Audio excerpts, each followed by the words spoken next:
શ્લોક 26-27 ન બુદ્ધિભેદ જનયેત જ્ઞાના કર્મસડ્મિનામ જોષયેત સર્વકર્માણિ વિદ્વાનયુક્ત સમાચરન 26 શબ્દાર્થ ન નહીં બુદ્ધિ ભેદમ બુદ્ધિનો વિધ્વંસ જનયેત ઉત્પન્ન કરે છે અજ્ઞાનામ અજ્ઞાનીઓની કર્મ સંગીનામો સકામ કર્મોમાં આસક્ત જોષયત પાલન કરવા પ્રેરિત કરે સર્વ બધા કર્માણી નિયત કર્મો વિદ્વાન વિદ્વાન યુક્ત પ્રબુદ્ધ સમાચારનું અનુસરે છે અર્થાત વિદ્વાન મનુષ્યોએ સકામ કર્મોમાં આસક્ત એવા અજ્ઞાની લોકોને કર્મ ન કરવાની પ્રેરણા આપીને તેમની બુદ્ધિને વિચલિત કરવી જોઈએ નહીં, પરંતુ પોતાના કર્તવ્યોનું પાલન પ્રબુદ્ધ શૈલીથી કરીને તે અજ્ઞાની લોકોને પણ તેમના નિયત કર્તવ્યોનું પાલન કરવા પ્રેરિત કરવા જોઈએ. વૃત્ત વર્ણન મહાન લોકોનું ઉત્તરદાયિત્વ પણ મહાન હોય છે, કારણ કે સાદા બેન મનુષ્યો તેમનું અનુસરણ કરે છે. તેથી શ્રીકૃષ્ણ અરજ કરે છે કે વિદ્વાન મનુષ્યોએ એવું કોઈપણ કાર્ય ન કરવું જોઈએ કે એવા કોઈપણ ઉચ્ચારણો ન કરવા જોઈએ કે જે અજ્ઞાની લોકોને પતન તરફ દોરી જાય.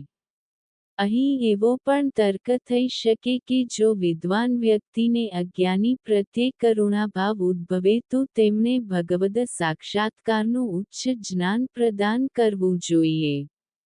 શ્રીકૃષ્ણ આ તર્કનું શમન કરતા કહે છે કે ન વિચલયેત અર્થાત અજ્ઞાનીઓને તેઓ જેના માટે પાત્રતા ધરાવતા નથી તેવો ઉચ્ચ ઉપદેશ આપીને તેમને કર્તવ્યોનો પરિત્યાગ કરવાનું કહેવું જોઈએ નહીં. સામાન્યત માયિક ચેતનામાં સ્થિત મનુષ્યો બે વિકલ્પો લક્ષ્યમાં રાખે છે. કાં તો તેઓ સુખદ પરિણામની કામનાથી અતિ પરિશ્રમ કરે છે અથવા સર્વ પ્રવૃત્તિઓનો એવી દલીલ સાથે ત્યાગ કરે છે કે તે કઠિન, કષ્ટદાયક અને દુષ્ટતાથી યુક્ત છે. આ બંને વિકલ્પોમાંથી ફળ માટે કાર્ય કરવું એ પલાયનવાદી અભિગમ કરતાં અધિક શ્રેષ્ઠ છે.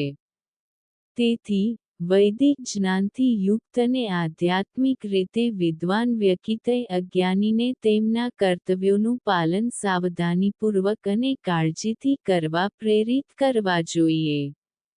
જો અજ્ઞાનીઓનું મન વિક્ષુબ્ધ અને વિચલિત થઈ જાય તો તેઓ કર્મમાંથી જ વિશ્વાસ ગુમાવી બેસે છે. કર્મો કરવાનું અટકી જવાથી અને જ્ઞાનનો ઉદય ના થયો હોવાથી અજ્ઞાનીને બંને પક્ષે હાનિ થાય છે. જો અજ્ઞાની અને વિદ્વાન બંને વૈદિક કર્મોનું પાલન કરે છે તો તેમની વચ્ચે તફાવત શું છે? આવા પ્રશ્નને સમજાવતા શ્રીકૃષ્ણ આગામી બે શ્લોકોમાં આ પ્રમાણે સ્પષ્ટતા કરે છે. શ્લોક 27 પ્રકૃતે ક્રિયમાણાની ગુણી કર્માણી સર્વશઃ અહંકારવિમૂઢાત્મા કર્તાહમિતિ મન્યતે 27 શબ્દાર્થ પ્રકૃતે માયિક પ્રકૃતિના ક્રિયમાણાની ક્રિયાન્વિત કરવું ગુણી ત્રણ ગુણો દ્વારા કર્માણી કર્મો સર્વશ સર્વ પ્રકારના અહંકાર વિમૂઢ આત્મા મિથ્યા અહંકારથી મોહિત થઈને સ્વયને શરીર માનવાની ભૂલ કરતો આત્મા કર્તા કર્તા અહમ હું ઇતિ એમ મન્યતે માને છે. અર્થાત સર્વ ક્રિયાઓ માયિક પ્રકૃતિના ત્રણ ગુણો દ્વારા સંપન્ન થાય છે, પરંતુ અજ્ઞાનને કારણે આત્મા શરીર સાથેના ભ્રામક તાદાત્મ્યને કારણે સ્વયને સર્વ કાર્યનો કર્તા માને છે. વૃત્ત વર્ણન આપણે જોઈએ છીએ કે વિશ્વની પ્રાકૃતિક ઘટનાઓ આપણા દ્વારા નિર્દેશિત હોતી નથી પરંતુ પ્રકૃતિ દ્વારા થતી હોય છે.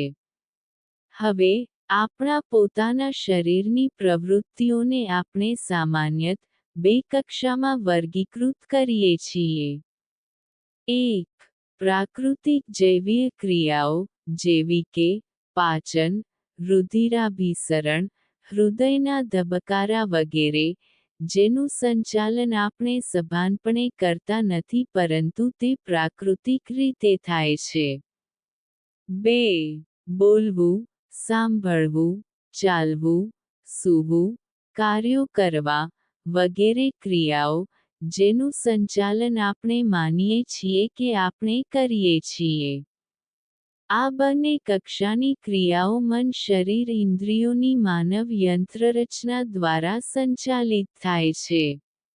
આ યંત્ર બે ચનાના બધા જ અંગો પ્રકૃતિ એટલે કે માયાશક્તિથી બનેલા હોય છે, જેમાં સત્વ, રજસ અને તમસ એ ત્રણેય ગુણોનો સમાવેશ થાય છે.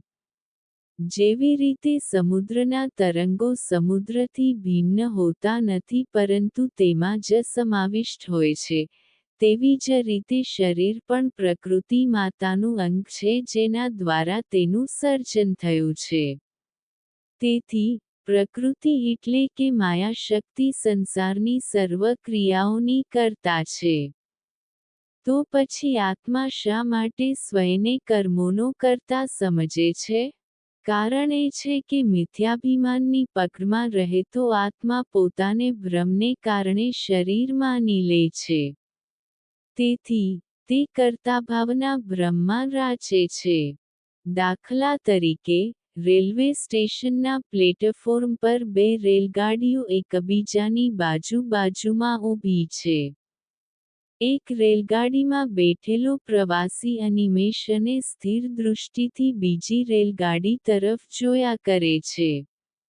જ્યારે બીજી રેલગાડી ચાલવાની શરૂ થાય છે ત્યારે એવું પ્રતીત થાય છે કે પહેલી રેલગાડી ચાલવાની શરૂ થઈ છે.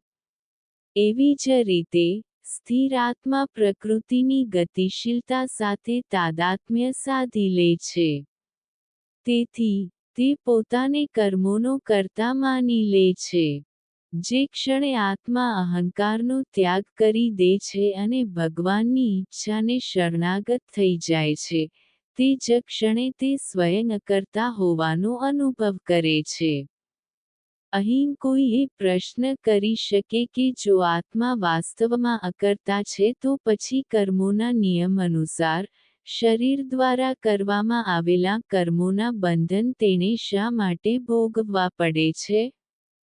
તેનું કારણ એ છે કે આત્મા સ્વયં કોઈ કર્મ કરતો નથી પરંતુ તે ઇન્દ્રિય, મન અને બુદ્ધિને કર્મ કરવા નિર્દેશ કરે છે.